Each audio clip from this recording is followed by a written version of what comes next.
মার্কিন president Donald ট্রাম্পের স্বাক্ষরের মধ্য দিয়ে অবসান হলো মার্কিন ফেডারেল সরকারের ৪৩ দিনের অচলাবস্থা বা শাটডাউন। দেশের ইতিহাসের সবচেয়ে লম্বা সময় ধরে ছিল এই শাটডাউন। সোমবার মার্কিন কংগ্রেসের সিনেটে পাশের পর বুধবার হাউস অব রিপ্রেজেন্টেটিভে রিপাবলিকান ও ডেমোক্রেটদের ভোটে বিলটি পাশ হয়। এরপর ওভাল অফিসে এতে স্বাক্ষর করেন ট্রাম্প। ৪৩ দিন ধরে ডেমোক্রেটরা সরকারি অচলাবস্থা করে রেখেছিল অবৈধ এলিয়েনদের জন্য। রিপাবলিকানরা কখনোই শাটডাউন চায়নি। অনেক ক্ষতি হয়েছে, ২০০০ ফ্লাইট বাতিল আর বিলম্ব হয়েছে। ১০ লাখ সরকারি কর্মীকে বেতন দিতে পারেনি, লাখ লাখ মার্কিন খাদ্য সহায়তা পায়নি। লোকসানের অঙ্ক জানতে অপেক্ষা করতে হবে। মধ্যবর্তী নির্বাচনের আগে এই কথা মনে রাখবেন।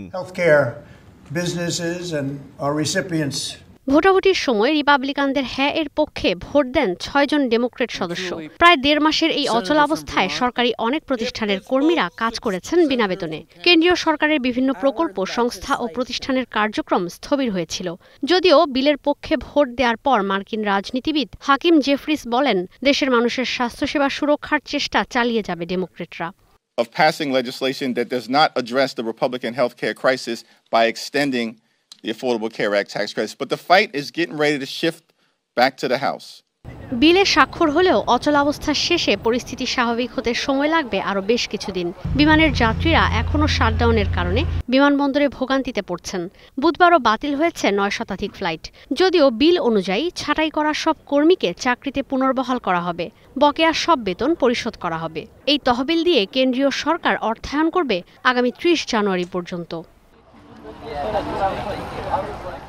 বৃহস্পতিবার থেকে বেশিরভাগ সরকারি অফিসে কাজে যোগ দেবেন সরকারি কর্মীরা।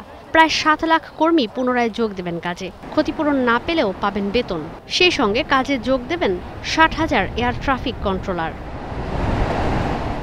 ঈশিতা ব্রহ্ম, স্টার নিউজ।